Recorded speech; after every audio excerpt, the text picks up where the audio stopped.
Hi friends, Swapna Khushboo चॅनलमध्ये तुम्हा सर्वांचे स्वागत आहे.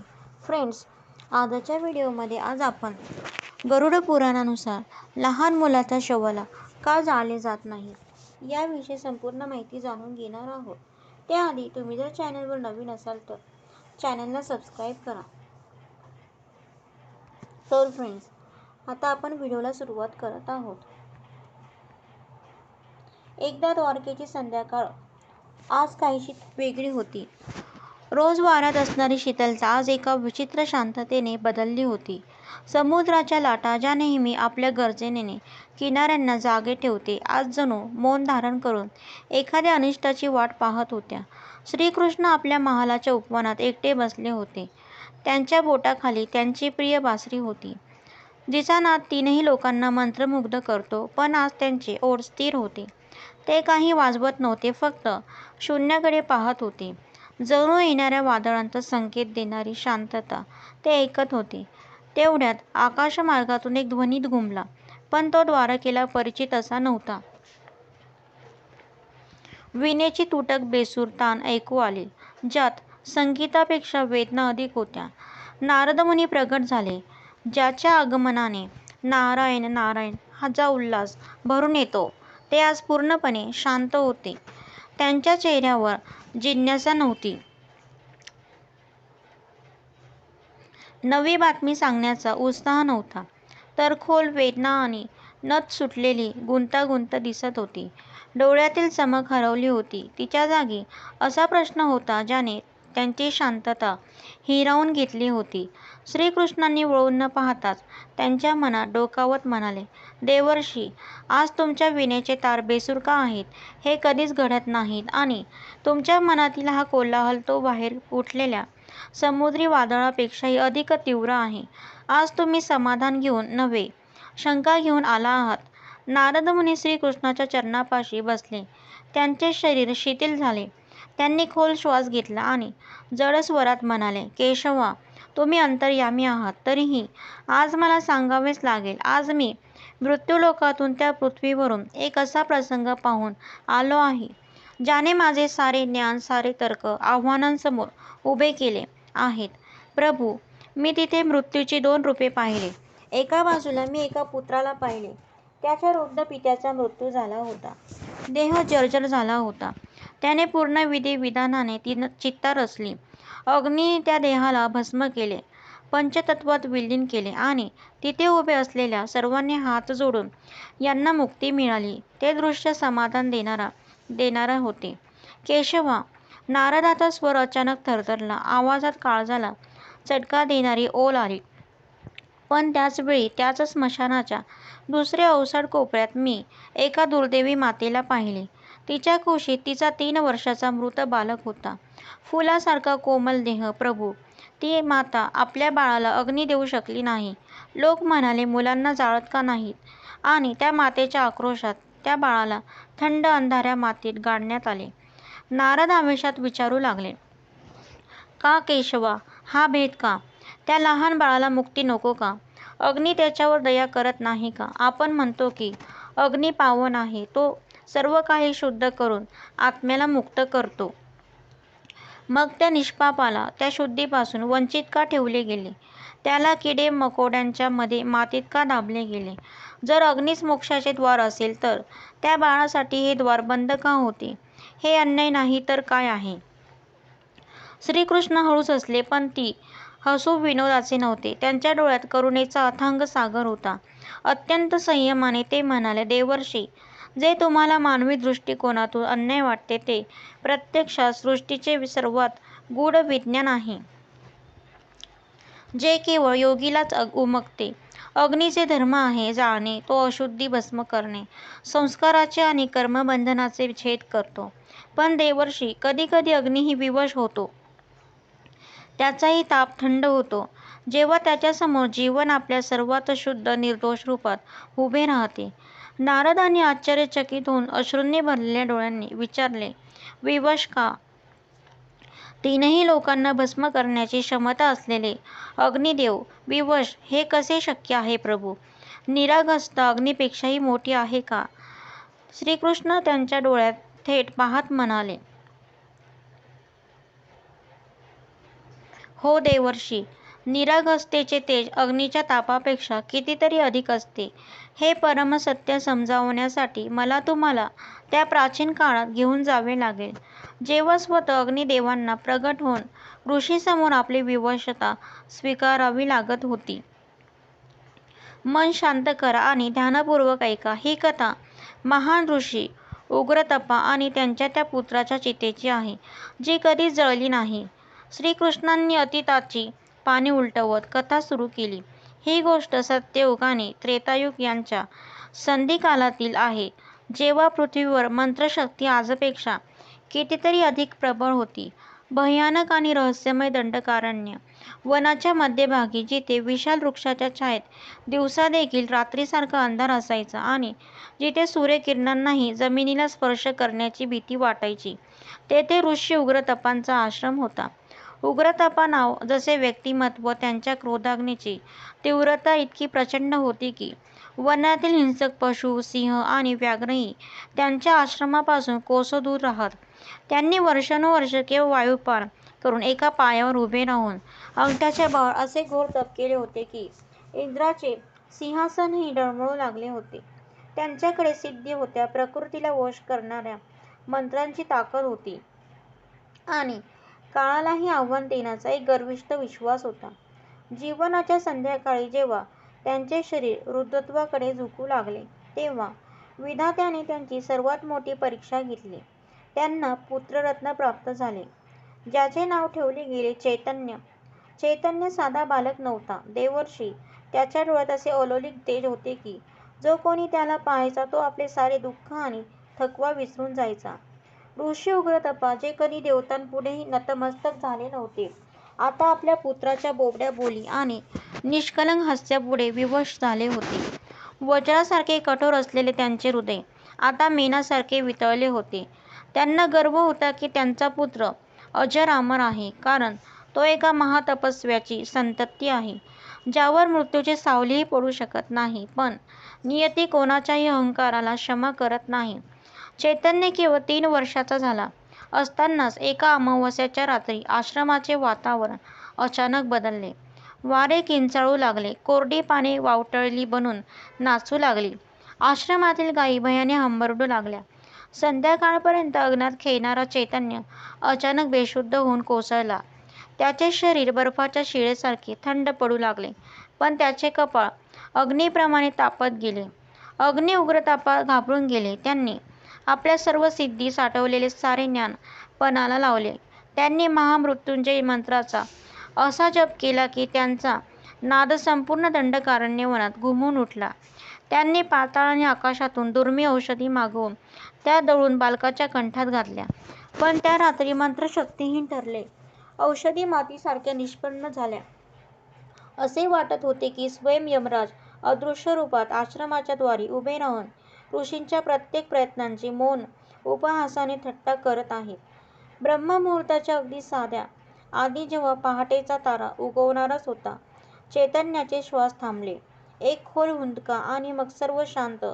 ते नन्हेसे फूल उमलण्याआधीच कोमेजून गेले. ऋषी उग्रतपांचा विलाप प्रथम शोकात आणि नंतर भयानक क्रोधात बदलला. त्यांनी आकाशाकडे मुठी आळून गर्जना केली, मी आयुष्यभर धर्म पाळला, कठोर तप केले आणि मला हे फळ मिळाले का? मी माझ्या पुत्राला साधा मृत्यू मरू देणार नाही. मी त्याला मोक्ष देईन, असा परममोक्ष जो देवतांनाही दुर्लभ आहे. ऋषींनी संकल्प केला की ते आपल्या पुत्राचा अंत्यसंस्कार साध्या लाकडांनी नव्हे, तर विशिष्ट मलयगिरी, चंदन आणि देवकाष्ठांनी करतील. स्मशानघाटावर भव्य चिता सजवली गेली. ऋषींनी त्यात इतके शुद्ध तूप ओतले की त्याच्या सुवासाने संपूर्ण वन दरवळून गेले, जणू यज्ञच सुरू झाला होता. ऋषी उग्रतपांनी थरथरत्या हातात पेटती मशाल घेतली.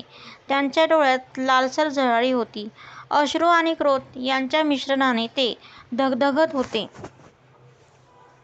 त्यांनी मंत्र उच्चारले, हे अग्नी, हे पावका, हा देह स्वीकार, याला पंचतत्वात विलीन कर आणि परमगती प्रदान कर. ऋषींनी संपूर्ण वेगाने मशाल चितेत टाकली. कोरडी लाकडे तुपाने भिजलेली होती. नियमानुसार ती बारूदासारखी भडभडून पेटायला हवी होती. ज्वाळा उठल्या देखील त्यांनी लाकडांना आपल्या कुशीत घेतले. नृत्य करत असलेल्या ज्वाळा वर चढू लागल्या. पण देवर्षी येथे एक चमत्कार घडला. ज्या क्षणी त्या ज्वाळा बालक चैतन्याच्या कोमल देहाकडे सरकल्या, त्या विझून गेल्या. जणू त्या ज्वाळांना त्या देहाला स्पर्श करण्याचीच भीती वाटत होती. जणू कुणीतरी अदृश्य फुंकर मारून त्या ज्वाळा विझवून टाकल्या असाव्यात. ऋषी थक्क झाले. त्यांनी विचार केला, कदाचित वारा जोरात असेल. त्यांनी पुन्हा प्रयत्न केला. अधिक तूप ओतले, कापूर पेटवला, पुन्हा आग लावली, अग्निदेवांचे आवाहन केले. पण परिणाम तोच. लाकडे जळत होती. मात्र बालकाच्या देहाजवळ येताच अग्नी आपला स्वभाव सोडून देत होता. थंड पडत होता. चिता धगधगत होती. पण बालकाचा देह फुलासारखा ताजा आणि सुरक्षित होता. अग्नी त्याला स्पर्श करण्यासही तयार नव्हता. यावेळी जे दृश्य दिसले ते अंगावर शहारे आणणारे होते. चितेच्या चारही बाजूंनी ज्वाळा उग्रपणे नाचत होत्या. लाकडे धगधगून जळत होती. पण त्या ज्वाळांच्या मध्यभागी ठेवलेला बालकाचा देह पूर्णपणे सुरक्षित होता. त्याच्या रेशमी वस्त्रांचा एक धागासुद्धा जळालेला नव्हता. असे वाटत होते जणू अग्नीच्या ज्वाळा त्या देहाजवळ जात आणि भयभीत होऊन मागे हटत होत्या. अगदी तसेच जसे एखादा विषारी साप आपल्या शिकाराला अपेक्षेपेक्षा अधिक शक्तिशाली समजून भीतीने मागे सरकतो. सर्व काही भस्म करण्यासाठी ओळखला जाणारा अग्नी आज एका मुलाला स्पर्श करण्याचे धाडसही करू शकत नव्हता. हे अकल्पनीय दृश्य पाहून तेथे उपस्थित असलेल्या इतर मुनी आणि शिष्यांचा संयम सुटला. स्मशानातील निस्तब्धता कुजबुज आणि गोंधळात बदलली. कुणी भीतीने थरथरत म्हणत होते, हा बालक शापित आहे का? तर कुणी शंका व्यक्त करत होते, कुठल्या तरी पिशाचाची छाया आहे का, जिने अग्नीला बांधून ठेवले आहे का? अखेर अग्निदेव स्वतःची आहुती स्वीकारत का नाही? सर्वत्र भय आणि संभ्रमाचे वातावरण होते. आतापर्यंत धैर्य धरून बसलेले ऋषी, उग्रतपा हे सर्व ऐकून कोसळले. त्यांना वाटले हे अग्निदेवांचे अहंकार आहे. ते त्याच्या पुत्राचा अपमान करत आहे. एका पित्याची माया आणि एका महान तपस्व्याचा अहंकार आमनेसामने आले. त्याचा चेहरा क्रोधाने लालबुंद झाला. ऋषींनी आकाशाकडे पाहून भीषण गर्जना केली. अग्नी, तू माझ्या संयमाची परीक्षा घेत आहेस. तुला आठवत नाही का मी कोण आहे? मी उग्रतपा आहे. जर तू माझ्या पुत्राच्या नश्वर देहाला जाळू शकत नसशील तर याचा अर्थ तुझ्यात ती पवित्रता उरलेली नाही. तू अपवित्र झाला आहेस. क्रोधाच्या अतिरेकात त्यांनी आपल्या कमंडलूतून जल काढले. श्राप देण्यासाठी त्यांचा हात वर उचलला गेला. वातावरणात वीज चमकली. त्यांनी आव्हान दिले, अग्नी, याच क्षणी प्रगट हो आणि कारण सांग, अन्यथा आज मी माझ्या तपोबलाने तुला श्राप देऊन या सृष्टीतून कायमचा लुप्त करीन. तेवढ्यात एक भयानक गर्जना झाली, जिने पृथ्वी आणि आकाश हादरून गेले. स्मशानाची भूमी थरथरू लागली. चितेच्या विझलेल्या राखेतून एक विशाल स्तंभासारखा प्रकाश प्रगट झाला. तो प्रकाश इतका तीव्र होता की डोळे दिपून गेले. तापमान इतके वाढले की दूर उभ्या असलेल्या लोकांची त्वचा भाजू लागली. स्वयं अग्निदेव प्रकट झाले. त्यांचे स्वरूप विराट होते. 7 जिव्हा जाळ्यांसारखे लपलपत होत्या आणि आकाशाला स्पर्श करत होत्या. पण आश्चर्य त्यांच्या डोळ्यात. ऋषीबद्दल क्रोध नव्हता, तर एक विचित्र विवशता, एक असह्यता होती. अग्निदेवांचा आवाज ढगांच्या गडगडाटासारखा गंभीर होता. थांब उग्रतपा, अनर्थ करू नकोस. वर्षानुवर्षे मिळवलेले तुझे तपोबल क्रोधाच्या भरात श्राप देण्यात व्यर्थ घालवू नकोस. ऋषी उग्रतपा, जे क्रोधातही पुत्रवियोगाच्या वेदनेत जळत होते, रडत आणि ओरडत म्हणाले, मग जाळत का नाहीस? माझ्या पुत्राचा देह दगडाचा आहे का? तू लंका जाळलीस, तू खांडववन जाळलेस, क्षणात संपूर्ण विश्व भस्म करू शकतोस, तर या 3 हाताच्या बालकाला जाळताना तुझे हात कापत आहेत का? न्याय करा अग्नी, न्याय करा. अग्निदेव अत्यंत शांत आणि गंभीर स्वरात म्हणाले. ऋषीवर आपला क्रोध, त्याग, तागा आणि आपली दिव्य दृष्टी उघडा. सत्य काय आहे ते पहा. मी दाहक आहे. मी जाळतो. पण मी काय जाळतो? मी देह जाळत नाही. मी त्या अशुद्धतेला जाळतो. मी आत्म्या, जी आत्म्यावर थराप्रमाणे चढलेली असते. अग्निदेवांनी सृष्टीचा नियम स्पष्ट करत पुढे सांगितले, ऋषीवर, मनुष्य जेव्हा जीवन जगतो तेव्हा तो कर्म करतो, तो खोटे बोलतो, कपट करतो, वासनांमधील बुडतो, क्रोध करतो, प्रेमद्वेषाची अदृश्य बंधने निर्माण करतो. हे सर्व संस्कार बनून त्याच्या देहाच्या रोमरोमात, हाडांमध्ये मुरून जातात. त्यामुळे देह कठोर आणि अशुद्ध होतो. मृत्यूनंतर आत्मा त्या अशुद्ध देहाला सोडून इच्छित नाहीत, कारण त्याच्याशी तिचा मोह जडलेला असतो. तेव्हा त्या मोहाच्या बंधनांना तोडण्यासाठी मला अग्नीला त्या अशुद्ध देहाला जबरदस्तीने जाळून नष्ट करावे लागते. दाह संस्कार म्हणजे देह नष्ट करणे नाही, तो त्या अशुद्ध विरुद्धतेचा एक युद्ध आहे, जी आत्म्याला मुक्त होऊ देत नाहीत. मग अग्निदेवांनी त्या मृत बालकाकडे इशारा केला आणि प्रथमच देवतेच्या मुखावर नमनभाव दिसला.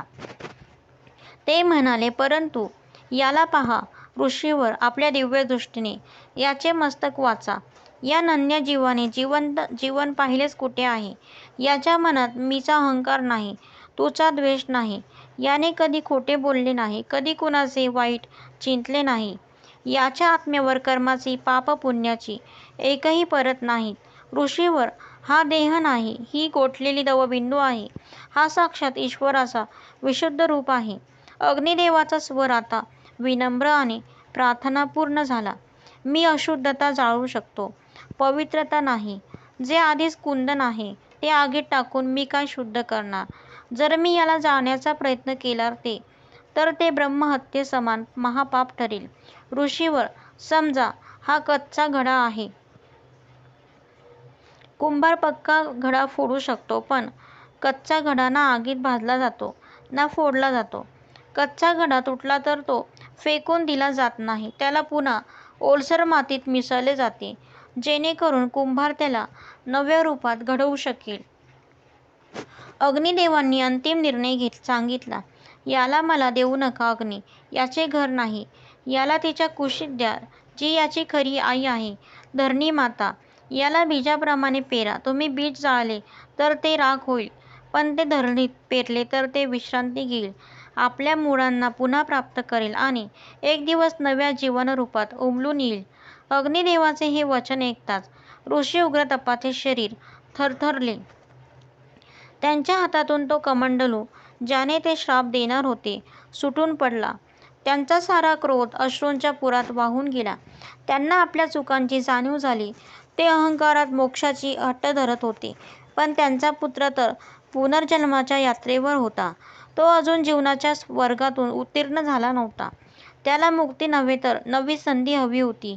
ऋषींनी थरथरत्या हातांनी चिता विझवली. त्यांनी आपल्या पुत्राच्या देहाला कुशीत उचलले, जसे त्यांच्या जन्मावेळी प्रथमच उचलले होते तसेच. ते त्याला घेऊन वनाच्या सर्वात शांत व पवित्र कोपऱ्यात गेले. तेथे त्यांनी आपल्या हातांनी जमिनीत एक खड्डा खोदला. त्याला कब्र म्हणता येणार नव्हते, तो तर एक पाळणा होता.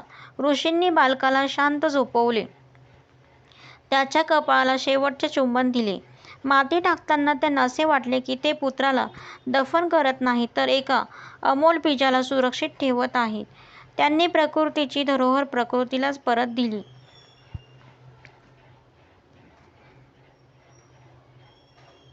त्यांची दृष्टी आता नारदाकडे नव्हे तर क्षितिजापलीकडे होती. जणू ते त्या सनातन सत्याचे दर्शन घेत होते.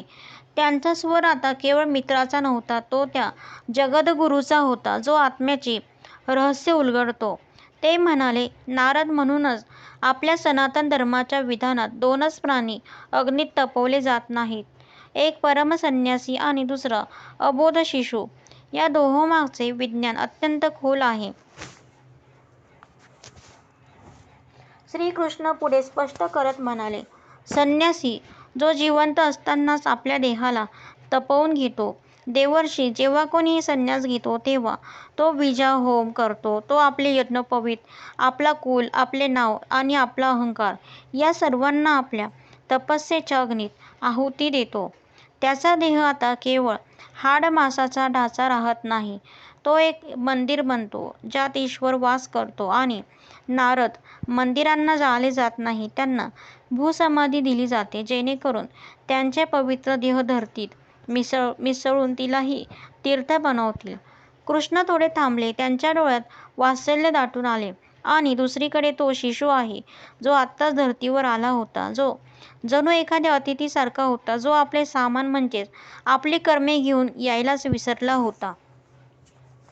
ज्याने अजून कर्माचे खातेही उघडलेले नव्हते, ज्याने ना राग धरला, ना द्वेष केला, ना कुणाचे मन दुखावले, ना कुणावर अधिकार गाजवला. त्याचा देह तर त्या मातीच्या गोळ्यासारखा आहे, ज्यावर अजून जगाची कोणतीही छाप पडलेली नाही. त्याला अग्नीत जाळणे म्हणजे त्या शक्यतेचाच नाश करणे, जी भविष्यात पुन्हा फुलू शकते. श्रीकृष्णांनी नारदाच्या खांद्यावर हात ठेवत अंतिम सत्य सांगितले. अग्नी फक्त त्यालाच जाळतो, ज्यामध्ये मीचे इंधन असते.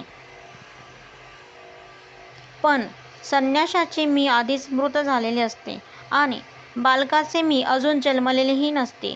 हे दोघेही निर्दोष आहेत. हे दोघेही अग्निपरीक्षेच्या पलीकडे आहेत. त्यांना अग्नीची दाहकता नाही, तर धरतीची कुश हवी आहे. ती धरती जी माता आहे, जी संन्याशाला आपल्या अंतःकरणात सामावून विश्रांती देते आणि शिशुला आपल्या गर्भात घेऊन पुन्हा नव्या जीवनासाठी तयार करते. नारद मुनी जे कथेच्या प्रारंभी प्रश्न घेऊन आले होते, त्यांच्या डोळ्यातून आता अविरत अश्रू वाहू लागले. त्यांचे हृदय भरून आले. त्यांची जिज्ञासा आता भक्ती नाही, ज्ञानात परिवर्तित झाली होती. त्यांनी हात जोडून मस्तक झुकवत म्हटले, हे केशवा, आज माझे नेत्र उघडले. आज समजले की स्मशानात ती माता का रडत नव्हती जेव्हा तिच्या बाळाला दफन केले जात होते. कदाचित तिच्या मातृत्वाला माहीत होते की अग्नी तिच्या फुलाला जाळू शकत नाही. तिलाही ठाऊक होते की तिचे बाळ मरण पावलेले नाही, ते फक्त माता धरणीच्या कुशीत झोपायला गेले आहे, पुन्हा जागे होण्यासाठी. अशा प्रकारे ते रहस्य उलगडले. म्हणून पुढच्या वेळी जेव्हा तुम्ही एखाद्या लहान देवदूताला धरतीच्या कुशीत जाताना पाहाल, तेव्हा शोक करू नका. हे लक्षात ठेवा, अग्नी फक्त त्यालाच जाळतो, ज्यामध्ये अहंकाराचे इंधन असते. निरागसता ही तर अग्नीपेक्षाही अधिक पवित्र असते, जिच्या पुढे स्वयं अग्नीही नतमस्तक होतो. तर फ्रेंड, अशा प्रकारे आपला व्हिडिओ इथे समाप्त होत आहे. तर फ्रेंड्स, तुम्हाला जर माझा व्हिडिओ आवडला असेल तर लाईक करा, शेअर करा, सबस्क्राईब करा. पुन्हा भेटू एका नवीन व्हिडिओसह. तोपर्यंत बाय.